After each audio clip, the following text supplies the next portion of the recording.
রাজধানীর বাজারে বাজারে এখন নানা রঙের মৌসুমী সবজি। সুসজ্জিত সবজিগুলো নয়ন জুড়ালেও পুড়াচ্ছে হাত। অভিযোগ ক্রেতাদের, চড়া দামের এসব সবজি না কিনে কেবল দেখেই বাড়ি ফিরতে হচ্ছে অনেককেই। রাজধানীর বিভিন্ন বাজার ঘুরে সেই চিত্রই জানাচ্ছেন সহকর্মী মুজাহিদুল ইসলাম। এত সবজির বাহার বাজারে শীত জেঁকে বসার আগেই বাজারগুলোতে মিলতে শুরু করেছে শীতকালীন নানা সবজি। শিম, ফুলকপি, বাঁধাকপি, মূলা, ঢেঁড়স সহ কোনো কিছুরই কমতি নেই। তবে দাম, যে বাচ্চা কপি খাইব একটা জিগাইলাম 70 টাকা, আমার দ্বারাই তো 70 টাকার ফুলকপি নিয়ে এখন খাওয়ান যাবে না। শাকের মোড়া 30 টাকা। বাজারের অবস্থা ভাই অসহনীয়। এখন শীতকালে নরমালি কম দাম হয়, কিন্তু এটার দামও আগের মতোই। Double million offer Walton fridge কিনে পেতে পারেন 20 লক্ষ টাকা, রয়েছে কোটি কোটি টাকার নিশ্চিত উপহার। গত সপ্তাহের তুলনায় শিম, মূলা, বেগুন সহ দু একটি সবজির দাম কিছুটা কমেছে।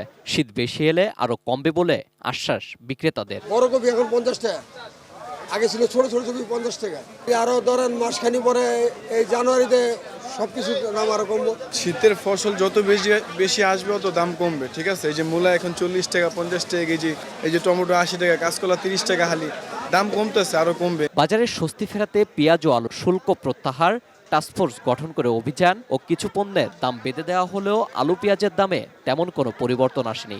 জায়গায় তো কমাতে পারে না, জায়গায় মনে হতো কিনে এক কেজি আলু 70 টাকা 68 টাকা পাইকারি কিনে লাগে। সাধারণ ভোক্তারা জানাচ্ছেন রাজনীতির কোনো উচ্চ আশ্বাস নয়, তারা চান একবেলা সবজি কেনায় ভোগান্তি মুক্ত থাকতে। সরকার পরিবর্তন হয়েছে, এগুলো আমরা রাজনীতি আলাপ করতে চাই না, কিন্তু জিনিসপত্রের দাম কম চাই, এটা হচ্ছে জনগণের দাবি।